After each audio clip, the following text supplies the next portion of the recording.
kale mbaniriza mukutu gwa Jonathan exclusive ero lwalero ngudde ku mukugu mukulu kale omanyi twadde tuli awo ekiro amawulire ne gatugwamu nti omukulu Biden akitadde nengamba nino kunoonya kuba nkujjawa inshallah oba wa mukama mulungi nkuguddeko bigenda bitya muganda wange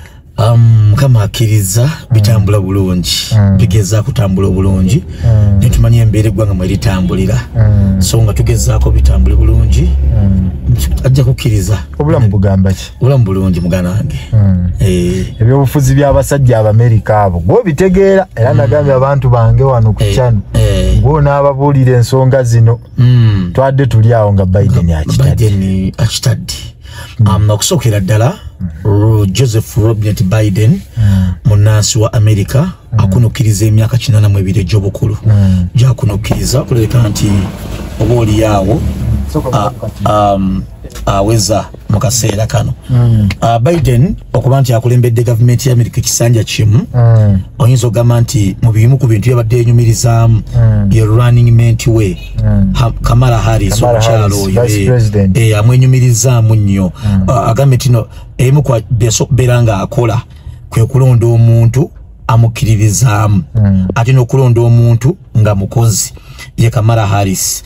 Biden okulekulira kwe of course yasooka nebeera speculation nti tojja kusobola because ayina dementia bavaayo nga bamugira waliwo ne yali alinnyako ku madaala n'asiripinga n'agwa and then waliwo okuyita Zelensky president wa Ukraine several occasions ng'amuyita Putin ayina ekizibu kya dementia ye ng'omuntu era twategeddeko nti nga tusemberera akalulu awo kubanga abadde ajja akola ensobi nnyingi ng'omukulembeze era ng'omuntu n'ekizibu kivudde kuba nti his aging abadde ajja akuze ajja akulirira ate nga Biden oyo nti one okusookera ddala entebe eno abadde agirimu pressure n'ogamba nti nja kuvuganya mutabani we amanyiddwa nga Hunter Biden Hunter mutabani we bamwita Hunter Biden yakola ddiiro ez'ekifere mu Ukraine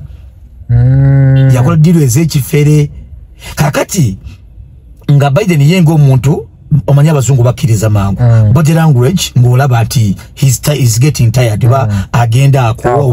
akooye naye mami ewaka mukyala we n'abaana b'abalenzi aba babiri kati gwe bayita Hunter Biden yayingira mu ddiiro ez'obufere mu Ukraine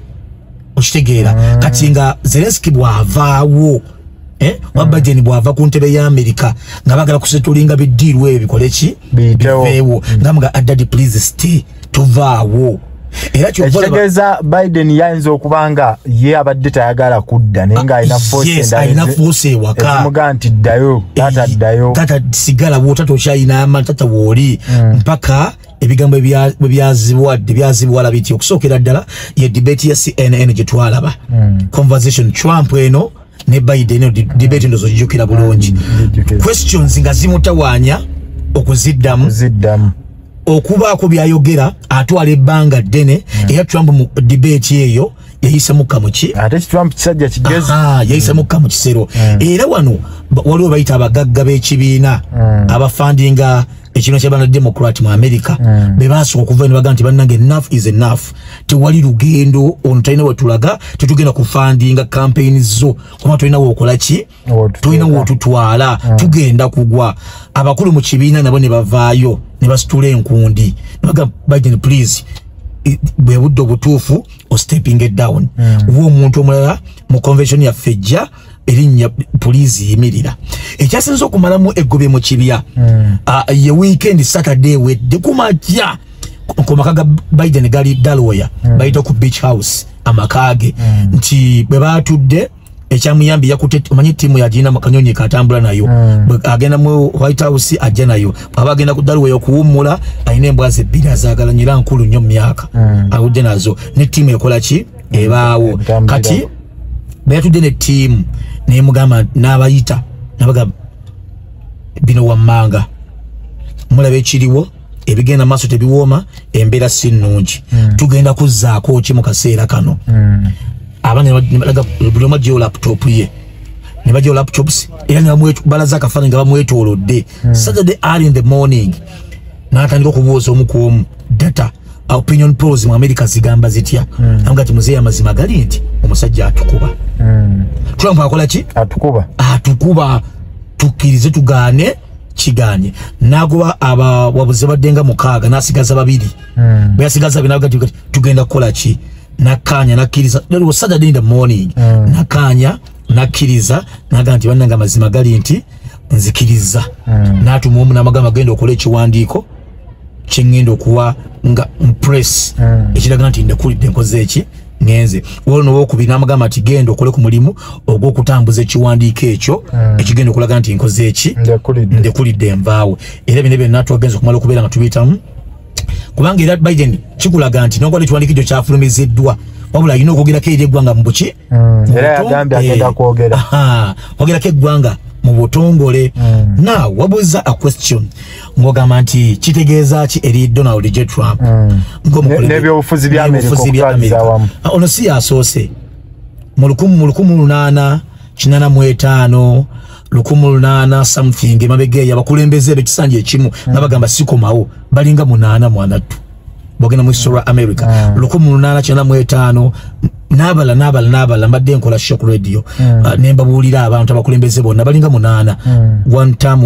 time ninga bagamba I'm not coming back leave alone Trump eyaga gobakuba obukubi nagenda nasigazawo ate nasiganga kyagala okudda ne balinga bagamba siddayo kyenfuzeko kino kimala so balinga 8 kuba 5 awo abakulembeze ba America. That's one for Americans, for them being it by democracy asinga obukulu mu nsi yonna for over like 200 years and n'okusinga uko nti kino tekijja kukola nnyo mawulire eri bannansi ba America because they knew it, they saw it coming nti onayinza obutakola ki obutadde ayinza obutamalako oba ayinza okubeera nga tajja kola ki kubeera nga akomawo. Now let's look at Trump ng'omuntu mbaddeko n'omu ku bayizi bannange bensoma nabo olwaleero nangamba ti kalule you know what because fena tuli international relations mwe tuli mwe tutabalira nangamba ti kalule you know what Trump bagenda mu kuba akalulu batya anti tebayo tumaze okuzuula nti one obadde omboza ku Kamala Harris ategezaaki ng'onaavuddewo vice president one mu kiwandiiko kya Biden kyasomye atubuulidde n'agamba nti abaffe I'm endorsing my VP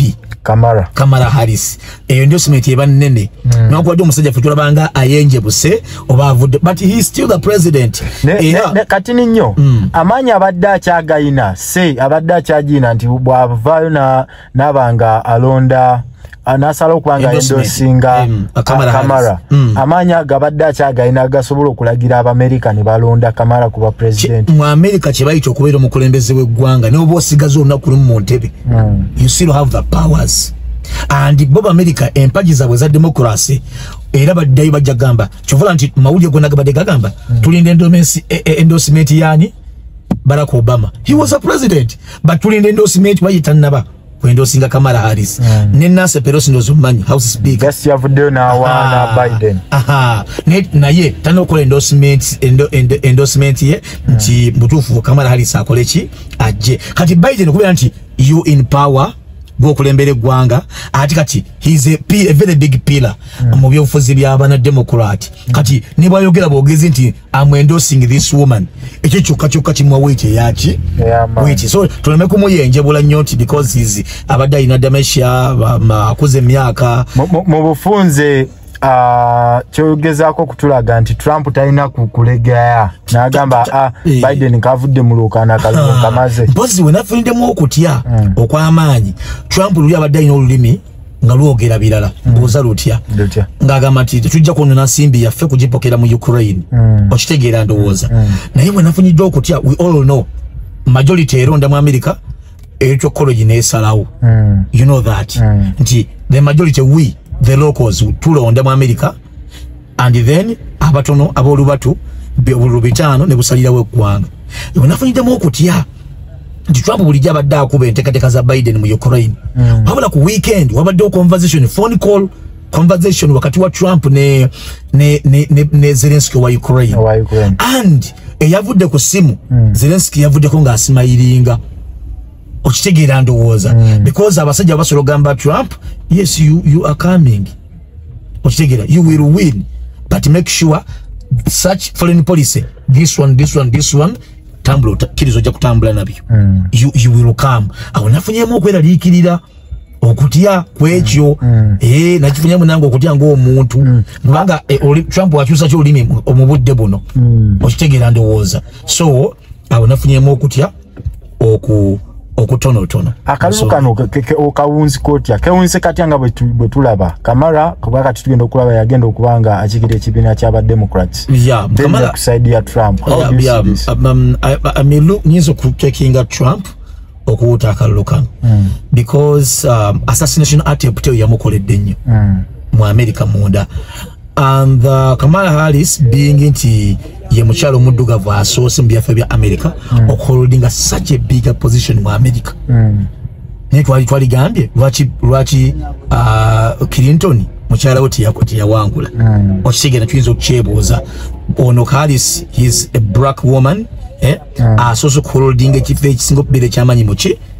mu America so sijja kwesigama nnyo ku byaliwo nabigenda mu maaso but Trump yetegese ekimala era omutipinga okubanga atwala kale it was nice having you inshallah era twagala okubanga tukufuna mu nsonga zino enfunda nyingi abantu bulijjo babulamu omukugu annyonnyola ensonga nga bw'ozinnyonnyodde oba oli awo ekiyita n'abantu abamu okulowooza nti oli gwalabye ye mukugu ennyo naye nga twali abakugu nga mmwe ate nga n'ebintu mwabisoma so twesiime nnyo okubanga tukufunako era tusuubira okubanga tukweyongeza akwagala kufuna atya kuwulirizaako 94.1 FM Radio Bilali the head current affairs sawa nyapa kasamu mberako and ne ku Twitter at Kalule live mberako update senzigaba kale tweyanze mukulu kale muganda wange kale atanava kubango subscribinga kikole ate tubenga tutambula fenna ye mukulu tumunoonyeza tumukukunudde wala abadde muzibu wa kufuna nga omanyisha abayina okwetegekera shabayina okukola kyate ebintu bye bya research ne tusobola okubanga tumufuna nze Jonathan exclusive subscribinga ate tubenga tutambula fenna